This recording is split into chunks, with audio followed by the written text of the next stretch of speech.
Hello বন্ধুরা, এটা আমার নিউ ব্লগ। তোমরা কেমন আছো? আশা করি ভালো আছো। আমি সকালে উঠলাম, উঠে বিছনাটা গুছিয়ে নিলাম, কম্বলটা সরাচ্ছি, মশারিটা সরিয়ে কম্বলটা সাইডে রেখে দিলাম, কম্বলটা ওইদিকে রেখে দিলাম। তারপর আমি দাঁত ব্রাশ করতে লাগলাম। দাঁত ব্রাশ করতে করতে রাস্তার দিকে চলো রাস্তার দিকে তোমাদেরকে দেখাচ্ছি।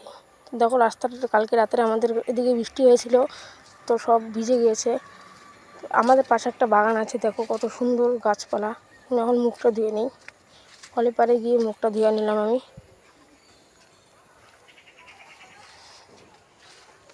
তারপরে চা খাওয়ার প্ল্যান করছি, কিন্তু মা বললো যে 10 টাকা নিয়ে কিছু খেয়ে আয়। তো মা ডাকলো আমাকে ঘরে। ঘরে গেলাম, মা আমাকে 10 টাকা দিল, বললো দোকান থেকে কিছু খেয়ে আয়, তারপরে চা খা। আমি দোকানের দিকে চললাম, ভাই আমার পিছে পিছে আসছে। দেখো রাস্তা, দেখো কত সুন্দর গাছপালা হয়ে গেছে, কালকে রাত্রে বৃষ্টি হয়েছিল। দোকানে গেলাম, দোকান এখন খুলে নেই, ডেকে তারপর আমি একটা কেক কিনে নিলাম। কেক কিনে নেওয়ার পরে আমি আমার বাড়ির দিকে রওনা দিলাম। দেখো কেকটা, এটা কি কেক বলতে পারলাম না। আমি পরের দেখো তো বাড়ি এসে গেলাম, চুকিতে বসে কেকটা আমি খেলাম। তো বাই বাই, এই এতটুকুই।